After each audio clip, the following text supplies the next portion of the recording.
ওদের চোখে মোদের ভারত। লেখক শ্রী পূর্ণেন্দু পত্রী। আমাদের এই ভারতবর্ষে শুধু চীন দেশ থেকে দুজন ভ্রমণকারী বা পরিব্রাজক এসেছিলেন। তাদের একজন হলেন ফাহিয়েন, অন্যজন হলেন হিউয়েনসাং। আমরা আজ ফাহিয়েন সম্বন্ধে দু চার কথা এখানে বলবো। চীন দেশের একটি ছোট্ট গ্রাম, গ্রামের ভিতরে মাঠ, মাঠের ভিতরে একদম ছোট্ট ছেলে কাজ ছিল পাকা ধান। এমন সময় একদম দস্যু হই হই রই রই করে তাদের সামনে এসে হাজির হলো। হাতে তাদের অস্ত্রশস্ত্র, চোখে রাঙা চাউনি। ছেলের দল ভয়ে দিশাহারা, যে যেদিকে পারলো পালালো ছুটে। কেবল একজন রইল দাঁড়িয়ে, তার চোখে ভয়ের লেশ নেই এতটুকু, আছে সকালবেলার রোদের মতন আভা। আলোকটা এগিয়ে এলো দস্যুদের সামনে, নির্ভয়ে তাদের মুখের দিকে পদ্মের মতো দুটো পাপড়ি চোখ তুলে চেয়ে দেখল তাদের সর্বাঙ্গ। তারপর পাখির মতন গলায় বলল, পূর্বজন্মে তোমরা অনেক পাপ করেছ, এই জন্মে তাই তোমাদের বাঁচতে হচ্ছে চুরি করে। আর চুরি করো না, তাহলে পরের জন্মে আরও বেশি দুঃখ পাবে। এক ফোঁটা বালকের মুখে এমন কথা শুনে দস্যুরা হতভাগ হয়ে গেল। তারা এই কথা শুনবে এই বালকের মুখে আশাও করেনি। তারা অভিভূত হয়ে গেল নিমেষেই।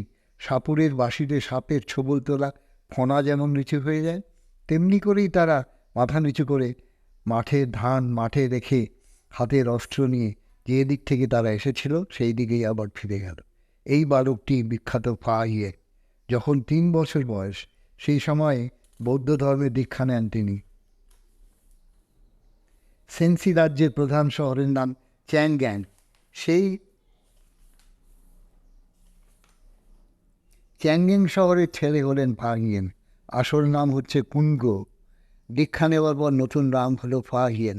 ফাহিয়েনের কথার অর্থ বিনয়ের প্রতিমূর্তি। এছাড়াও দীক্ষা নেওয়ার সময় উপাধি পেয়েছিলেন একটা, সির মানে হলো সাক্ষ্যনন্দন। চীনে তখন বৌদ্ধ ধর্ম ছড়িয়ে পড়েছে ঘরে ঘরে, তৈরি হচ্ছে মঠের পর মঠ। বৌদ্ধ শাস্ত্র অনুবাদ করা হচ্ছে চীনা ভাষায়। তবুও কিছু কিছু ভিক্ষু বা সন্ন্যাসীর মনের তলায় দেখা দিচ্ছে একটা সংশয়। যেসব আচার আচরণ তারা পালন করে চলেছেন দিনের পর দিন, তার কোনটা ঠিক আর কোনটা বেঠিক, কোন জিনিসটা আসল মানে কি, এসব জানা হবে কবে?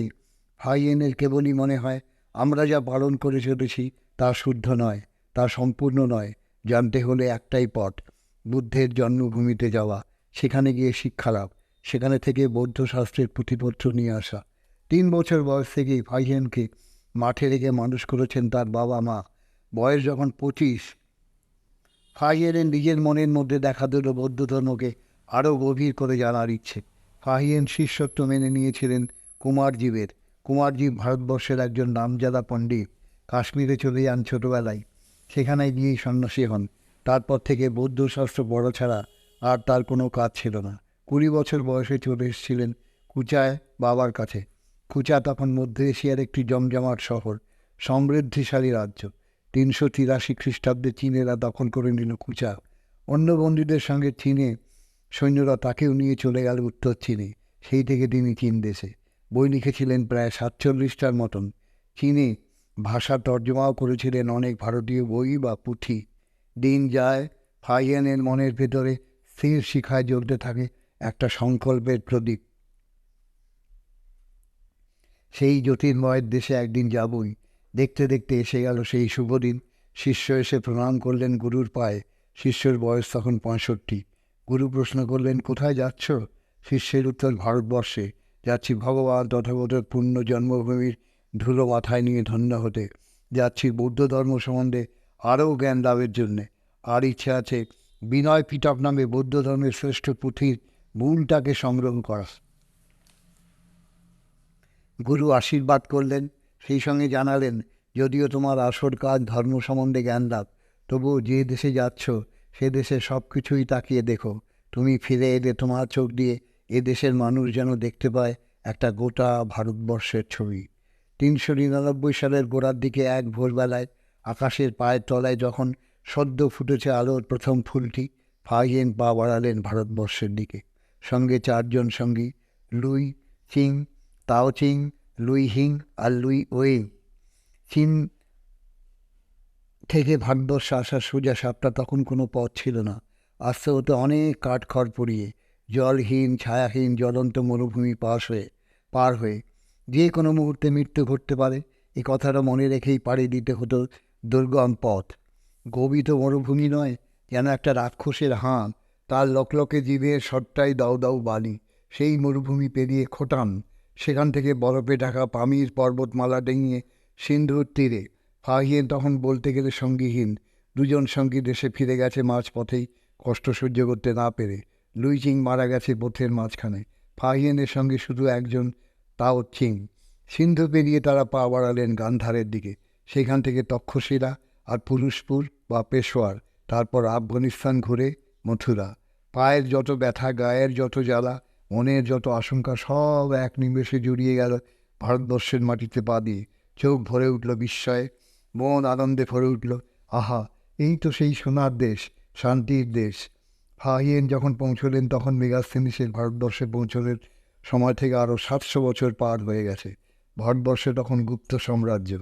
প্রথমে সম্রাট ছিলেন প্রথম চন্দ্রগুপ্ত, তারপর সমুদ্রগুপ্ত, তারপর দ্বিতীয় চন্দ্রগুপ্ত।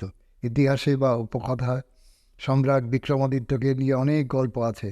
তাল বেতাল, 32 সিংহাসন, এসব আরও কত কী। ইতিহাসের অনুমান ওই দ্বিতীয় চন্দ্রগুপ্তই সেই বিক্রমাদিত্য। তার আমলেই সেই বিখ্যাত নবরত্ন সভা, যার শ্রেষ্ঠ রত্নটি ছিলেন কালিদাস।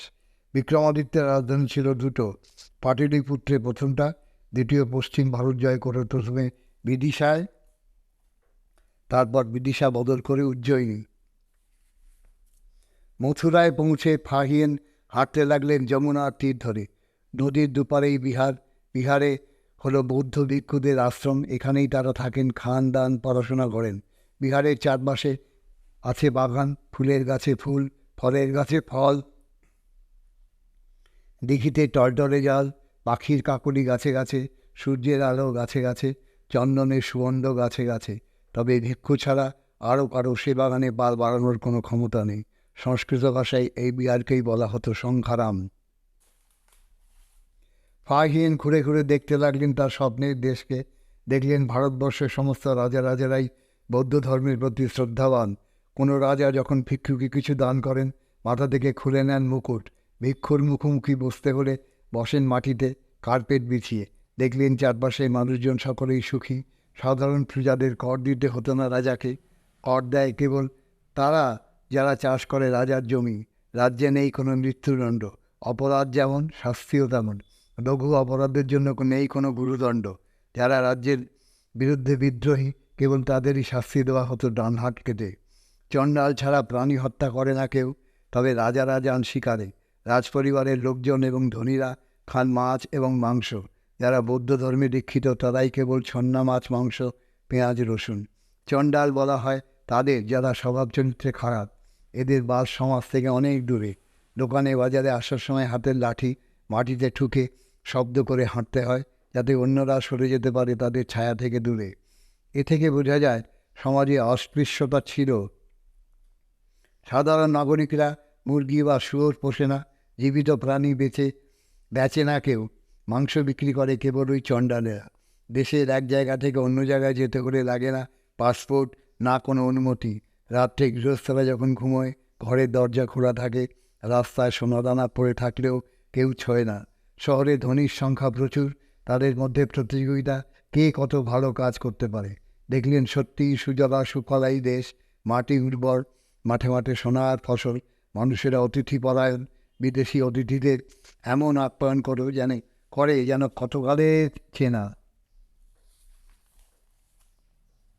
যাতায়াতের পথঘাট, রাজপথ ছিল অনেক। রাজপথের ধারে ধারে সরাইখানা, দুধারে ছায়াময় গাছের সারি, স্নানের জলের কূপ। দেশে দাতব্য চিকিৎসালয় ছড়ানো।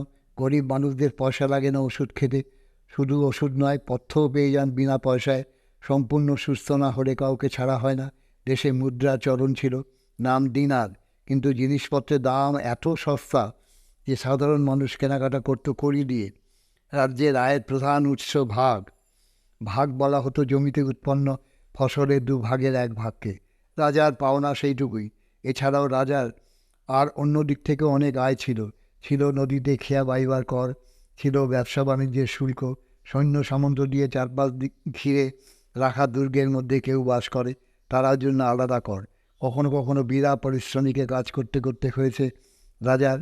রাজকর্মচারীরা পেত মাস মাইনে। চাকরিতে মাইনের বদলে জমি জমা বা জায়গির দেওয়া চল তখনও হয়নি। চালু হয়নি বিষয় সম্পত্তি মাপযোগ করে রেজিস্ট্রি করানোর প্রথা। রাজধানী পাটলিপুত্র দেখে চোখ জুড়িয়ে গিয়েছিল ফাহিয়ানের। সম্রাট অশোক একদিন দেশ শাসন করেছেন এখানে বসেই। খুঁজতে খুঁজতে ঝরতে ঝরতে নগরের মাঝখানে তখনও টিকে আছে তার রাজপ্রাসাদ, সভাগৃহ ইত্যাদি স্মৃতি। ভেঙে চুরে বিবর্ণ হয়ে গেছে, তবু বোঝা যায় এই সব স্থাপত্যের গায়ে কি অপূর্ব কারুকাজ ছিল একদিন, যেন মানুষের হাতে গড়া নয়, কোনো দৈত্য দানব গড়ে দিয়ে গেছে মন্ত্র বলে। তখনকার বাড়িঘর বেশিরভাগই কাঠের, তবে ইটের চলন শুরু হয়েছে একটু একটু করে। ফাহিয়ান মেগাস্থেনিসের মতো রাজদূত ছিলেন না, ছিলেন পরিব্রাজক, ভ্রমণকারী। ভারতবর্ষে আসার প্রধান উদ্দেশ্য ছিল বৌদ্ধ ধর্ম সম্বন্ধে আরও জ্ঞান লাভ। বুদ্ধের মৃত্যুর 1000 বছর পরে তিনি এসেছিলেন ভারতবর্ষে। আর ভ্রমণ কাহিনীতে দেশের সামাজিক বিবরণের চেয়ে তাই বৌদ্ধ ধর্মের কথাই বেশি আছে। দীর্ঘ মরুযাত্রা শেষ করে যেদিন পা ফেলেছিলেন খোটানের মাটিতে, চোখ জুড়িয়ে গিয়েছিল পর্বত ঘেরা শ্যামল প্রকৃতির দিকে তাকিয়ে। ফাহিয়ানের মনে হয়েছিল বুদ্ধের অনুরাগী বলে এখানকার মানুষ এত সুখী, এত সমৃদ্ধ পরিবার চারিদিকে। বুদ্ধের শিষ্যরা তখন দুই ভাগে বিভক্ত, হিনজান আর মহাযান। হিনজানেরা ব্যস্ত নিজেদের মুক্তি নিয়ে, মহাযানরা চায় আগে জগতের যত মানুষ, যত পশু পাখির মুক্তি হোক, সবার শেষে নিজের মুক্তি। খোটানে তিনি দেখতে পেয়েছিলেন প্রচুর মহাযান। সেখানে ছিল যৌথ শস্য ভাণ্ডার, সকলেই সেখান থেকে নিয়ে যায় তা যার যতটুকু দরকার ততটুকু খাদ্যশস্য। প্রত্যেকের বাড়িঘর সুন্দর করে সাজানো, বাড়ির গায়ে বাড়ি নয়, বেশ ছাড়া ছাড়া বাড়ি। প্রত্যেক বাড়ির সামনে স্তূপের গড়নে একটা করে ঘর, সেটা বাইরে থেকে আসা অতিথিদের জন্য। ফাহিয়ানের জন্য খোটানের রাজা ব্যবস্থা করে দিয়েছিলেন গোমতী বিহার। ওই বিহারে তখন প্রায় 3000 ভিক্ষু। সেখানে খাওয়া দাওয়ার নিয়মটা বড় ভালো লেগেছিল ফাহিয়ানের। ঘণ্টা বাজলেই সবাই একসঙ্গে খেতে আসবে ভোজন গৃহে। খেতে খেতে কারো যদি আরও কোনো খাবার জিনিসের দরকার থাকে, সেটা তিনি জানাবেন হাতের ইশারায়। খেতে খেতে কথা বলা নিষেধ। প্রত্যেক বছরের চতুর্থ মাসে খোটানে বেরোতো একটা শোভাযাত্রা। ফাহিয়ান সেই শোভাযাত্রা দেখবেন বলে ওইখানে থেকে গিয়েছিলেন আরও 3 মাস। চতুর্থ মাসের 1 তারিখ থেকে শুরু হয়ে যায় রাস্তাঘাট, শহরের অলিগলি বনবাদার মুছে কেটে নিকিয়ে সাফ করা, তারপর সাজান। চকচকে ঝকঝকে বিরাট তাঁবু পড়ে নগরের দ্বারে। এই তাঁবুতে এসে উৎসবের সময় থাকবেন দেশের রাজা রানী এবং সম্ভ্রান্ত লোকেরা। শহরের এক প্রান্তে থাকে একটা রথ, 30 ফুটের মতন উঁচু, আগাগোড়া সোনার উপর দিয়ে মোড়া, সপ্তরত্নে সাজানো। সেই রথের মাঝখানে বসানো হয় বুদ্ধের মূর্তি, 2 পাশে 2 বোধিসত্ত্ব। এছাড়া রথের চারপাশে নানা দেবদেবীর মূর্তি। শহরের প্রান্ত থেকে সেই রথ টেনে আনা হবে শহরের দিকে। রথ যখন নগরের দ্বারে 100 হাতের মধ্যে এসে যাবে, সেই সময় রাজা বেরিয়ে আসবেন তার তাঁবু থেকে। রাজার তখন অন্য রূপ, মাথায় নেই কোনো রাজমুকুট, গায়ে নেই রাজকীয় পোশাক, খালি গায়ে হয়তো শুধু উত্তরীয়, পায়ে নেই কোনো জুতো, হাতে পাত্রে ফুল আর ধুনো। রথের কাছে গিয়ে সাষ্টাঙ্গে প্রণাম করবেন তিনি, হাতের ফুল ছড়িয়ে দেবেন রথের চারদিকে। এরপর রথ চলতে থাকবে। তখন রাজা আর রানীর সঙ্গীরা ফুল ছুটতে থাকবেন অবিরাম। 14 দিন ধরে চলবে এই উৎসব। উৎসব শেষ হলে দরিদ্রের দান ধ্যান। ওই খোটানেই রাজার গড়ে দেওয়া একটা নতুন বিহার দেখে স্তম্ভিত হয়েছিলেন ফাহিয়ান। 250 ফুট উঁচু, 80 বছর সময় লেগেছে তৈরি হতে। আরম্ভ করেছিলেন তখনকার রাজা ঠাকুরদা। গোটা বিহারটা সোনা রূপো আর দামি রত্ন দিয়ে সাজানো। বিহারের মধ্যেই প্রার্থনা করার ঘর, তার কড়িকাঠ, জানলা, দরজা, স্তম্ভ সব কিছুই সোনার পাটে মোড়া। তুষার জড়ানো ভুটান থেকে খালচায় এসে পৌঁছলেন ফাহিয়ান। খালচাকে মনে করা হতো এখানকার কাশ্মীর। এখানেই রয়েছে বুদ্ধের ব্যবহার করা পাথরের পিকদানি আর নাথ। বুদ্ধের পুতো অস্থির উপরে গড়া রয়েছে স্তূপ। এরপর পামির পেরিয়ে উত্তর ভারতের উড্ডিয়ান রাজ্যের রাজধানীতে এসে পৌঁছলেন ফাহিয়ান। উড্ডিয়ান ছিল পাঞ্জাবের একটা অঞ্চল। ভগবান বুদ্ধ একবার এসেছিলেন উত্তর ভারতে। এখানে যে শিলাখণ্ডের উপর রেখে রোদে শুকোতে দিতেন নিজের গায়ের উত্তরীয়, সেই পাথর রেখে দেওয়া হয়েছে বড় যত্ন করে। এখান থেকে সূর্যাস্ত বুদ্ধদেব সম্বন্ধে এখানে প্রচলিত আছে একটা কাহিনী। দেবরাজ ইন্দ্রের বনে ইচ্ছে জাগলো তিনি পরীক্ষা করবেন বুদ্ধদেবকে। তৈরি করলেন দুটো পাখি, একটা বাজ পাখি আর একটা ঘুঘু পাখি। বাজ পাখি এগিয়ে এলো ঘুঘু পাখিকে আক্রমণ করতে। এক পক্ষের আক্রমণে আরেক পক্ষ ক্ষতবিক্ষত, ডানায় রক্তের দাগ। বুদ্ধদেব বিচলিত হলেন এই দৃশ্য দেখে। কী করে বাঁচানো যায় ঘুঘুটাকে? নিজের শরীর থেকে তিনি কেটে নিলেন খানিকটা মাংস। বাজ পাখিকে সেই মাংস দিয়ে প্রাণ ভিক্ষা চাইলেন ঘুঘুটি। বুদ্ধত্ব পেয়ে গেছেন যখন, সেই সময় শিষ্যদের নিয়ে এখানে বেড়াতে এসে তিনি নিজেই নাকি বলেছিলেন, এই হলো সেই জায়গা যেখানে আমি নিজের মাংসের বিনিময়ে কিনেছিলাম একটা ঘুঘুর জীবন। তারপরে গান্ধার, সেইখান থেকে তক্ষশিলা। এই তক্ষশিলায় বুদ্ধদেব এক ক্ষুধার্ত বাহিনীর খাদ্য হিসেবে উপহার দিয়েছিলেন নিজের শরীর। তারপর তক্ষশিলা থেকে পুরুষপুর অর্থাৎ পেশোয়ার। একবার বুদ্ধদেব যখন পুরুষপুরে এসেছিলেন, নিজের প্রিয় শিষ্য আনন্দকে দেখে বলেছিলেন, আমার পরনির্বাণের পর কনিষ্ক নামে এক রাজা গড়ে তুলবেন একটা স্তূপ। ঠিক তাই ঘটেছিল। এই সম্বন্ধে কিংবদন্তি আছে একটা। কনিষ্ক এসছেন পুরুষপুর বেড়াতে, সেই সময় দেখলেন একটি বাচ্চা ছেলে মেষপালক ধুলোবালি দিয়ে গড়ছে একটা স্তূপ। আসলে ওই মেষপালক স্বয়ং ইন্দ্র, ছদ্মবেশে সেজেছেন মেষপালক। কনিষ্কের চোখে পড়ল এই দৃশ্য। তিনি বালকটিকে জিজ্ঞাসা করলেন, কী করছো তুমি? বালকটির জবাব, স্তূপ গড়ছি বুদ্ধের জন্য। বালকের কথা শুনে কনিষ্কের মনেও দেখা দিল বুদ্ধ স্মরণে একটা স্তূপ গড়ার বাসনা। গড়লেনও 400 ফুট উঁচু। যেমন তার স্থাপত্য তেমনি তার গায়ের কারুকার্য। এই পুরুষপুরেই ছিল বুদ্ধের ভিক্ষাপাত্র। এই ভিক্ষাপত্র নিয়ে রয়েছে কিংবদন্তি।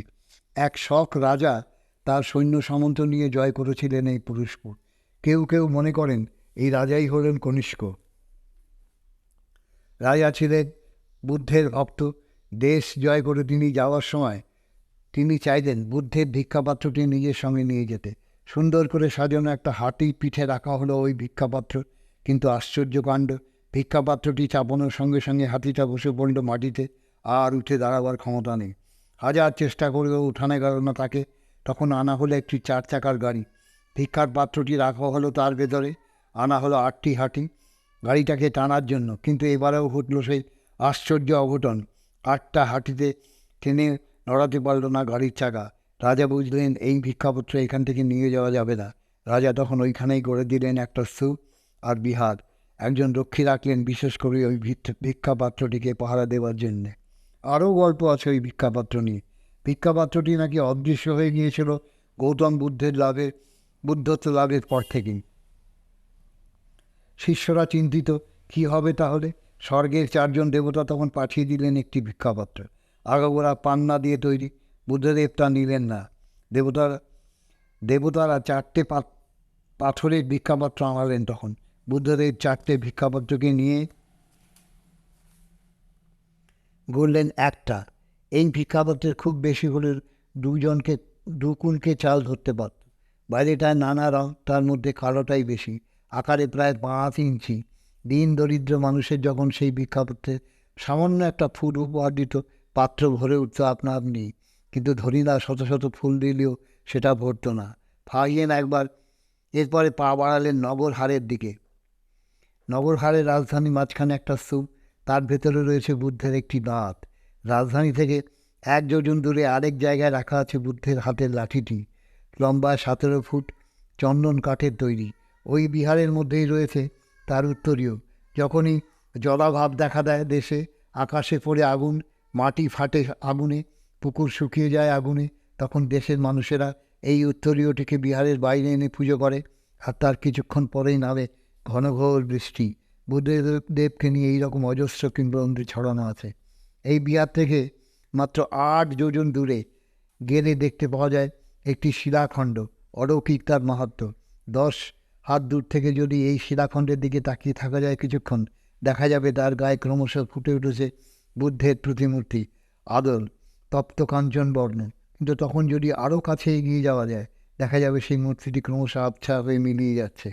প্রবাদ আছে 1000 বুদ্ধ নাকি তার মূর্তির ছায়া ফেলে যাবেন এই শিলাখণ্ডের উপর। কত রাজা তার দেশ থেকে পাঠিয়ে দেন দেশের সেরা শিল্পীদের ওই মূর্তির প্রতিচ্ছবি এঁকে নিতে, কিন্তু কেউই পারেননি সেই ছবি আঁকতে। এরপরে মথুরা থেকে 18 যোজন দূরে একটা জায়গা, নাম স্যাংকাতসেন। এখানে এসে শুনলেন ভিক্ষুণী উৎপলার কাহিনী। ভগবান বুদ্ধ তখন স্বর্গে ইন্দ্রলোকে গেছেন নিজের জননীকে ধর্মকথা শোনাতে। 3 মাস থাকবেন সেখানে। 3 মাস তো অনেকগুলি দিন। এতদিন ধরে না দেখা পেয়ে তারা ভক্তেরা সবাই আকাশের দিকে তাকিয়ে আছেন অপলক চোখে। কখন নামবেন তিনি আকাশপথে, কখন আবার পৃথিবীর কালো অন্ধকার আলো হয়ে উঠবে তার জ্যোতিতে, এমনি অধীর হয়ে তারা প্রতীক্ষা করছিল। তার মধ্যে ছিলেন একজন ভিক্ষুণী, নাম উৎপলা। তিনি প্রার্থনা করে চলেছেন অবিরাম, হে বুদ্ধ, আপনি যখন আকাশপথে মর্তে নামবেন তখন আমি যেন প্রথম শ্রদ্ধা নিবেদন করতে পারি আপনাকে। দেখতে দেখতে 3 মাসের শেষ দিনটি রাত্রি ভোর হলো। ভোর হতেই দেখা গেল নীল আকাশে একটু একটু করে ফুটে উঠেছে একটি 3 ধাপের সিঁড়ি, যেন ইন্দ্রলোকের সমস্ত মণিমাণিক্য দিয়ে গড়া সেটি। সেই সিঁড়ির মাঝখানে ধাপটিতে দাঁড়িয়ে আছেন বুদ্ধ। তার দুপাশে আরও 2টো সিঁড়ি, ডান দিকের টুপোয় তৈরি, বাঁ দিকেরটা সোনায়। ডান দিকের সিঁড়িতে দাঁড়িয়ে বুদ্ধকে বাতাস করছেন ভগবান ব্রহ্মা, হাতে সাদা রঙের চামর। বাঁদিকে সিঁড়িতে দেবরাজ ইন্দ্র, হাতে রত্নখচিত ছাতা ধরে আছেন বুদ্ধের মাথার ওপর। এদের পিছনে ছিলেন আরও অনেক দেবতা। মর্তের দেবতাকে পৃথিবীতে পৌঁছে দিতে স্বর্গের দেবতারা নেমে এসেছিলেন মাটির দিকে। বুদ্ধ পৃথিবীর মাটিতে পা ছোঁয়ালেন ধীরে ধীরে। অমনি আকাশের গায়ে আঁকা সবকটি সিঁড়ি সমস্ত দেবতা নিমেষে গেল মিলিয়ে। মাটিতে পা দিয়ে প্রথম পুজো নিলেন ভিক্ষুণী উৎপলার হাত থেকে। মথুরা থেকে কান্নকুজ, কান্নকুজ থেকে গঙ্গা পার হয়ে হরিগ্রামে। এই হরিগ্রামে একদিন বুদ্ধ এসেছিলেন নিজের ধর্ম প্রচার করতে। তার পুণ্য স্মৃতিতে এখানে গড়ে উঠেছে একটা স্তূপ। হরিগ্রাম থেকে 3 যোজন দূরে সাঁথি। এই সাঁথিতে দেখতে পেলেন সেই নিম গাছ, যে গাছের ডাল কেটে দাঁত মাজলেন বুদ্ধদেব। নিম গাছটি 7 ফুট উঁচু। এখানকার ব্রাহ্মণরা রেগে গিয়ে সেই গাছটিকে কেটে ফেলেছে বহুবার, কিন্তু যতবারই কাটা হয় ততবারই সেখানে গজিয়ে ওঠে গাছ। কোনো দিন সেই নিম গাছকে কেউ মারতে পারেনি। এইবারে শ্রাবন্তী রাজা প্রসেনজিৎ রাজত্ব করতেন এখানে। বুদ্ধদেব যখন স্বর্গে গিয়েছিলেন নিজের জননীকে ধর্মবাণী শোনাতে, তার অদর্শনে তখন যেমন প্রজারা তেমনি অধীর হয়ে উঠেছিলেন রাজা প্রসেনজিৎও। সেই সময় গোশিষ্য পাহাড়ে চন্দন গাছ কেটে বানিয়েছিলেন বুদ্ধের একটি প্রতিমূর্তি। সেইটাই নাকি বুদ্ধের প্রথম প্রতিকৃতি। তিনিই বুদ্ধমূর্তির প্রচলন করেন প্রথম। এরপরে কপিলাবস্তু লুম্বিনী পেরিয়ে রামগ্রাম রাজ্যে এই দেশের রাজা বুদ্ধের পুতাস্থির উপর গড়েছিলেন একটি স্তূপ। তার পাশেই ছিল একটি পুকুর। সেই পুকুরে বাস করতে একটি দৈত্য আর পাহারা দিত স্তূপ। সম্রাট অশোক একবার স্থির করলেন বুদ্ধের পুতাস্থির উপরে তৈরি 8টা স্তূপ ভেঙে দিয়ে ঘুরে তুলবেন 84,000 স্তূপ। পরপর 7টা স্তূপ ভেঙে যখন 8 নম্বর স্তূপটি ভাঙতে চলেছেন, তখন নাগদৈত্যটি অশোককে এনে দেখালেন কিছু অর্পণ পাত্র। সেগুলো দেখলেই বোঝা যায় পাত্রগুলি মর্তের নয়, স্বর্গের। অশোক এরপর স্তূপ ভাঙা বন্ধ করে দিলেন। এই ঘটনার পর থেকে একেবারে জনমানবহীন হয়ে গেল ওই অঞ্চল। এমনকি ওই যে নাগদৈত্য, সেও যেন চলে গেল কোথায়। কেবল কয়েকটা হাতি ঘোরাঘুরি করতো ওই স্তূপের কাছে। তারা সুরে করে বয়ে আনত জল আর ফুল, ছড়িয়ে দিত স্তূপের চারদিকে। অনেক কাল পরে একজন বিদেশি ভিক্ষুকের চোখে পড়ল এই নির্জন স্তূপের দুর্দশা। তখন তিনি দেখাশোনা করতে লাগলেন। তারপর ধীরে ধীরে রাজার চোখ খুলল। তিনি স্তূপের পাশে গড়ে দিলেন একটি বিহার। ক্রমশ আবার মরা জনপদ ভরে উঠতে লাগলো মানুষের কলরবে। ফাহিয়েন এরপর পা বাড়ালেন বৈশালীর দিকে। এখান থেকেই বুদ্ধদেব যাত্রা করেছিলেন পরিনির্বাণ লাভ করতে। সেই সময় লিচ্ছবীরা তার সঙ্গী হতে চায়, বাধা দেন বুদ্ধদেব, কিন্তু লিচ্ছবীরা বাধা মানে না। তখন তিনি করলেন কি, পথের মাঝখানে তৈরি করলেন একটা পরীক্ষা। লিচ্ছবীরা সেই পরীক্ষা পার হতে পারল না। সেখান থেকে বিদায় নেওয়ার সময় লিচ্ছবীদের হাতে তিনি তুলে দিয়েছিলেন তার ভিক্ষাপাত্রটি আর বলেছিলেন, এই দান নিয়ে তোমরা ফিরে যাও তোমাদের সংসারে। এই বৈশালীর উত্তর দিকে ছিল একটা বন। সেই বনের ভেতরে একটা দোতলা বিহার। এই বিহারে জীবনের শেষ দিনগুলো কাটাতেন বুদ্ধদেব। এই বিহারের পাশেও আরও একটি বিহার চোখে পড়েছিল ফাহিয়েনের। সেটা বুদ্ধের প্রতি নিজেদের শ্রদ্ধা সম্মান জানানোর জন্য তৈরি করেছিলেন। 9টি আম্রপালি নষ্ট আর নগর জীবন ধন্য হয়েছিল বুদ্ধের স্নেহে। বুদ্ধদের কাছে আমের বাগান তীর্থস্থানের মতন পবিত্র। সেই কথাটা মনে রেখেই আম্রপালি একটা বিরাট আম বাগান দান করেছিলেন বুদ্ধদেবকে।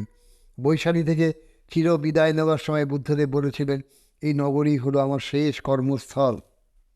বৈশালী থেকে পৌঁছলেন পঞ্চনদীর সঙ্গমে, সেখান থেকে এগোলেন পাটলিপুত্রের দিকে। এই রাজ্য সম্বন্ধে তিনি লিখেছেন, মধ্য রাজ্যের মধ্যে সবচেয়ে শ্রেষ্ঠ নগর হলো পাটলিপুত্র। এখানকার মানুষরা যেমন সুখী, তেমনি সম্পদশালী আর তেমনি পরোপকারী, একে অপরের মঙ্গলের জন্য সর্বদাই ব্যস্ত। নগরের ভিতরে আছে দাতব্য চিকিৎসালয়, সেখানে বিনামূল্যে বিতরণ করা হয় ওষুধ। দরিদ্র রোগীদের জন্য সেখানে থাকা খাওয়ার ব্যবস্থা আছে। একেবারেই নিরাময় না হলে কোনো রোগীকে ছেড়ে দেওয়া হয় না। ফাহিয়েন যখন পাটলিপুত্র থেকে বারাণসী দেখে আরও দক্ষিণে এগোতে যাবেন, সেই সময় তার চোখে পড়ে একটি আশ্চর্য বিহার, নাম পারাবত বিহার। এই বিহার পাথর বিহার, বিরাট পাহাড় কেটে তৈরি। বিহারের 5টি তলা। প্রথম তলাটি দেখতে হাতির মতন, তার মধ্যে রয়েছে 500টি ঘর। দ্বিতীয় তলায় সিংহের মতো, এতে রয়েছে 400টি ঘর। তৃতীয় তলাটি ঘোড়ার মতন, তাতে রয়েছে 300টি ঘর। চতুর্থ তলা ষাঁড়ের মতন, এতে রয়েছে 200টি ঘর। পঞ্চম বা উপরের তলাটির আকৃতি পায়রার মতো, এতে রয়েছে 100টি ঘর। পাহাড়ের গায়ে আছে ঝর্ণা। বিহারটি এমনভাবে তৈরি যাতে ঝর্ণার জল বিহারের প্রত্যেক তলায় প্রত্যেক ঘরের সামনে দিয়ে বয়ে যেতে পারে। আলো এবং বাতাসের অভাব নেই কোনো ঘরে। ফাহিয়েন বিস্মিত হয়েছিলেন ভারতবর্ষের স্থাপত্যের এমন অপূর্ব নিদর্শন দেখে। পাটলিপুত্রের রাজা অজাতশত্রুর নতুন রাজধানীর রাজগৃহের দিকে পা বাড়ালেন ফাহিয়েন। সেই রাজগৃহের এখানকার নাম রাজগীর। এখান থেকেই যান গয়া এবং বুদ্ধগয়ায়, তারপর আবার ফিরে আসেন পাটলিপুত্রে। নিজের জন্মভূমি ছেড়ে পুরো 14টা বছর ছিলেন বাইরে। 6 বছর কেটেছে আসা যাওয়ায়। 6 বছর ছিলেন ভারতবর্ষে, 2 বছর সিংহলে। যে 6 বছর ভারতবর্ষে ছিলেন তার মধ্যে 3 বছর পাটলিপুত্রে, শেষ 2 বছর তাম্রলিপ্তে। প্রাচীনকালের একটা সেরা বন্দর ছিল এই তাম্রলিপ্ত, এখন যার নাম তমলুক। ফাহিয়েন যে সময়ে ভারতবর্ষে এসেছিলেন সেটা ভারতবর্ষের স্বর্ণযুগ। সাহিত্য, শিক্ষা, স্থাপত্য, বিজ্ঞান সব কিছুর গা থেকে ফুটে বেরোচ্ছে সোনা রোদের রং। সাহিত্যে তখন কালিদাস, শূদ্রক, বিশাখ দত্ত, গণিত শাস্ত্রে আর্যভট্ট, জ্যোতিষী বরাহমিহির, শিল্প ভাস্কর্য অজন্তা ইলোরা, বৌদ্ধস্তূপে সাথী, সারনাথ, ভারাভূত। শিক্ষায় নালন্দা বিশ্ববিদ্যালয়। বাণিজ্য চলছে দেশ বিদেশের সঙ্গে। উপনিবেশ গড়ে উঠেছে নানান দেশে। এশিয়ার ঘরে ঘরে ছড়িয়ে পড়েছে বুদ্ধের বাণী। সিংহল থেকে সমুদ্রপথে ফিরে গিয়েছিলেন নিজের দেশে, সেটা 413 সাল। ফাহিয়েনের বয়স তখন 79। ফিরে গিয়ে লিখলেন নিজের ভ্রমণ কাহিনী, নাম ফো কিউ কিং, বুদ্ধভূমির বিবরণ। নমস্কার।